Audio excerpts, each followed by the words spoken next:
தந்தி தொலைக்காட்சி நேயர்களுக்கு வணக்கம். நல்லதை சொல்வோம், நல்லதை செய்வோம், நல்லதே நடக்கும். இன்று 25/7/2024 வியாழக்கிழமை. பூரட்டாதி நட்சத்திரம் இரவு 8:36 வரை, பிறகு உத்திரட்டாதி. இன்றைக்கு நான் உங்களுக்கு சொல்ல இருக்கிற ஒரு நல்ல கருத்து, மழை பேரும் மழலை பேரும் யாருக்கும் தெரியாதுன்னு ஒரு பழமொழி. இப்போ மழை எப்போ வரும்னு யாருமே சொல்ல முடியாது. மேலே பார்ப்பாங்க வானத்தை, அப்படி ஒரு மேகம் இருண்டிருக்கும். மழை வந்தாலும் வரும், வராட்டாலும் இல்லை அப்படிம்பாங்க. அது உறுதியாக சொல்ல மாட்டாங்க. ஆனால் அந்த காலத்தில் நம்முடைய முன்னோர்கள் எந்த விதமான கருவிகளும் இல்லாத காலத்தில், விஞ்ஞான முன்னேற்றம் இல்லாத காலத்தில் எதையெல்லாம் வச்சு மழை வரும்னு ஆராய்ச்சி பண்ணி சொல்லியிருக்காங்கன்னு நீங்கள் கேட்டால் ஆச்சரியப்படுவீங்க. அதே மாதிரி மழலை பேர் இருக்குல்ல, பிள்ளை பிறக்கிறது உறுதியாக சொல்ல முடியாது. இப்போல்லாம் ஃபுல்லாக சிசரின் ஆப்ரேஷன் வந்துருச்சு. ஜோதிடர்களை முன்னாடியே கேட்டு இது மாதிரி 25லேருந்து 27 தேதிக்குள்ளே ஒரு நல்ல நேரம் பார்த்து, ஒரு நல்ல நாள் பார்த்து எங்களுக்கு சொல்லுங்கள், அந்த நேரத்தில் நாங்கள் ஆப்ரேஷன் பண்ணி குழந்தை எடுக்கணும்னு சொல்லி என்னை மாதிரி ஆளுகிட்ட கேட்பாங்க. நிறைய இது மாதிரி கேட்டு தான் இப்போ செய்கிறதா வந்துருச்சு. நிறைய அதிகபட்சமான இதை மழலை பேருன்னு வர்ற போது அப்படியே வந்துருச்சு.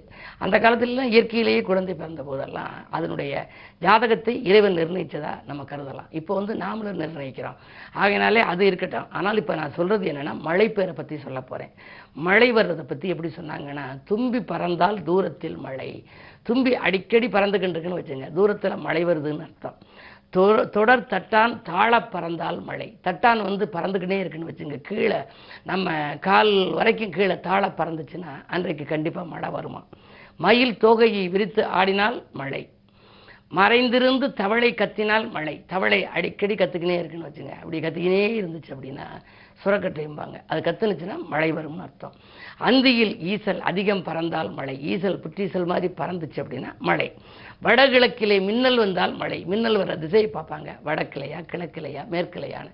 வடகிழக்கிலே மின்னல் வந்தால் அங்கே மழை. கொக்கு மேடு ஏறினால் மழை. கொக்கு இந்த உட்கார்ந்துருக்கும், ஒரு மணல் மேட்டில் ஏறி நின்றுச்சுன்னா, ஒத்த காலில் நின்றுச்சுன்னா மழை கண்டிப்பாக வரும். எறும்பு முட்டையை கொண்டுக்கிட்டு வரிசையாக போனால் மழை வருமா. பசு வானத்தை பார்த்தால் மழைங்கிறாங்க. பசு எப்பவும் கீழே பார்த்துருக்கோம். திடீர்னு கொஞ்சம் நேரத்தில் இப்படி வானம் கருத்துச்சுன்னா மேல் நோக்கி பார்க்குமா. பசு வானத்தை பார்த்தால் மழை. குளிர்ந்த காற்று வீசினால் மழை. இப்படியெல்லாம் மழை வருவதற்கான அறிகுறியை நம் முன்னோர்கள் அந்த கால நிர்ணயத்தை வைத்தே கண்டறிந்தார்கள். அவருடைய அறிவாற்றலை நாம் பாராட்ட வேண்டும். அதன் வழியே நாமும் அதையெல்லாம் அறிந்து கொண்டால் நம்முடைய வாழ்க்கையிலும் வருகின்ற இடர்களை களைய நேரிடும் என்ற கருத்தை தெரிவித்து இன்றைய ராசி பலன்களை இப்பொழுது உங்களுக்கு வழங்கப் போகின்றேன். மேசராசி நேயர்களே, இன்று உங்களுக்கு ஒரு இனிய நாள். சமூகத்திலே உயர்ந்த மனிதர்களின் சந்திப்பால் நன்மைகள் கிடைக்கின்ற நாள். 2லே செவ்வாய். பணப்புழக்கம் நன்றாக இருக்கும். எதை எந்த நேரம் நீங்கள் செய்ய நினைத்தாலும் செய்ய இயலும். விலகிச் சென்ற சொந்தங்கள் கூட விரும்பி இணைவார்கள். தொழில் உத்தியோகத்தில் நல்ல முன்னேற்றம் உண்டு. ரிஷபராசி நேயர்களே, உங்களுக்கெல்லாம் புதிய முயற்சிகளிலே வெற்றி கிடைக்கும் நாள். பொருளாதார நிலை உயரும். உத்தியோகத்திலே நீங்கள் எதை எதிர்பார்த்து காத்திருந்தீர்களோ அந்த இலாகா மாற்றங்கள் இப்பொழுது வரலாம். அது மட்டுமல்ல, ஊர் மாற்றங்கள் கூட ஒரு சிலருக்கு கேட்டிருப்பீர்கள். அந்த கேட்ட இடம் உங்களுக்கு கிடைக்கலாம். இன்று நல்ல நாள். மிதுனராசி நேயர்களே, உங்களுக்கு தொழில் தொடங்கும் முயற்சிகளை ஆர்வம் காட்டும் நாள். எத்தனை நாள் தான் வேலைக்கு இருப்பது, சம்பளம் போதவில்லையே, சுயமாக தொழில் தொடங்கலாமா என்றெல்லாம் சிந்தித்தவர்களுக்கு 10லே ராக இருப்பதனால் இன்று பணப்புழக்கமும் நன்றாக இருக்கும். மனக்கலக்கமும் அகலும். புதிய ஒப்பந்தங்களும் இன்று சேரும். கடகராசி நேயர்களே, உங்களுக்கெல்லாம் இன்றைக்கு சந்திராஷ்டமம். சந்திராஷ்டமம் என்று வருகின்ற பொழுது, அதாவது பகல் 3:02 வரை சந்திராஷ்டமம் இருக்கிறது. எனவே எதிலும் கொஞ்சம் கூடுதல் கவனமாக நீங்கள் இருக்க வேண்டும். எதை தொட்டாலும் உங்களுக்கு அதில் வெற்றி கிடைக்காது. அச்சுறுத்தும் நோய்கள் உடலிலே ஆட்கொள்ளும்.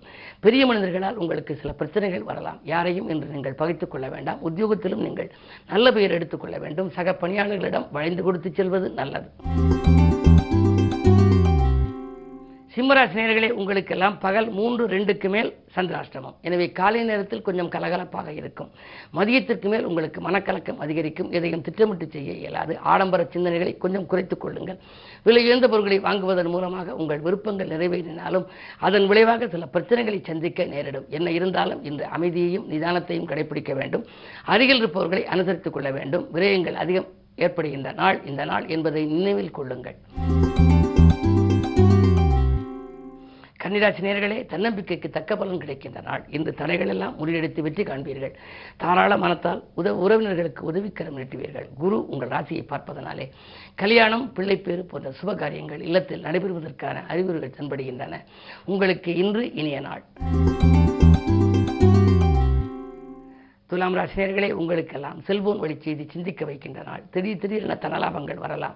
வந்தாலும் விரயங்கள் கூடுதலாக இருக்கும். ஆன்மீக நாட்டம் அதிகரிக்கும். அருகில் இருப்பவர்களின் ஆதரவு கொஞ்சம் குறையும்.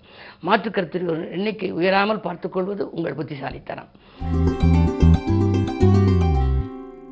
விருச்சிக ராசி நேயர்களே, உங்களுக்கெல்லாம் இன்று விஐபிக்கள் வீடு தேடி வருகின்ற நாள். விரும்பிய காரியத்தை விரும்பியபடியே செய்து முடிப்பீர்கள். வீடு மாற்றங்கள், இடமாற்றங்கள் வரலாம். துணிவும் தன்னம்பிக்கையும் கூடும். தொட்ட காரியங்கள் எல்லாம் வெற்றி கிடைக்கும். தொல்லை தந்த எதிரிகள் விலகுவார்கள். தொழிலே எதிர்பார்த்ததை காட்டிலும் கூடுதல் லாபம் கிடைக்கும். இந்த நாள் நல்ல நாள். தனுசு ராசி நேயர்களே, உங்களுக்கெல்லாம் 6லே குரு, அஷ்டமத்திலே சூரியன், புதன், சுக்கிரன். புதன் இருப்பது நன்மைதான். மறைந்த புதனால் நிறைந்த தனலாபம் கிடைக்கும். ஆனால் சூரியன் இருப்பதனாலே பெற்றோர் வழியில் பிரச்சனைகள் வரலாம். அரசு வழி தொல்லைக்கு ஆட்பட நேரிடும். அதிகார வர்க்கத்தினரின் ஆதரவு குறையும். எதையும் திட்டமிட்டு செய்ய இயலாது. மகர ராசி நேயர்களே, உங்களுக்கு சப்தமஸ்தானம் புனிதமடைகின்றது. எனவே நினைத்தது நிறைவேறும். நலமுடன் வாழ நண்பர்கள் கை கொடுத்து உதவுவார்கள். நாடி வரும் வாய்ப்புகளை ஏற்றுக்கொள்வீர்கள். சுப செய்திகள் வந்த வண்ணமாக இருக்கும். மாமன் மைத்துன வழியில் ஒரு மனமினிக்கும் தகவல் கிடைக்கலாம். இன்று நல்ல நாள். கும்பராசி நேயர்களே, உங்களுக்கெல்லாம் பகல் 3:02 வரை சந்திரன் உங்கள் ராசிக்குள். எனவே சந்திரபலம் நன்றாக இருக்கிறது.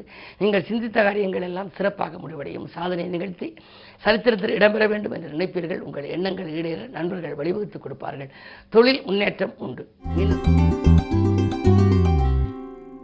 மீனராசினியர்களே, உங்களுக்கெல்லாம் இன்று பகல் 3:02க்கு மேல் உங்கள் ராசிக்குள் சந்திரன் வருகின்றார். 5ஆம் இடத்திற்கு அதிபதி சந்திரன் ராசிக்குள் வருகின்ற பொழுது சகல பாக்கியங்களும் உங்களுக்கு கிடைக்க வேண்டும். நினைத்தது நிறைவேறும். நிகழ்கால தேவைகள் பூர்த்தியாகும். வியாபார விரோதங்கள் விலகும். தொழில் வெற்றி நடைபோடும். சுப செய்திகள் வந்த வண்ணமாக இருக்கும். அரசியல் மற்றும் பொதுநலத்தில் இருப்பவர்களுக்கு புதிய பொறுப்புகள் திடீரென கிடைக்கலாம். மகிழ்ச்சி தரும். இந்த நாள் இனிய நாள். மேலும் விவரங்கள் அறிய தினத்தந்தி படியுங்கள்.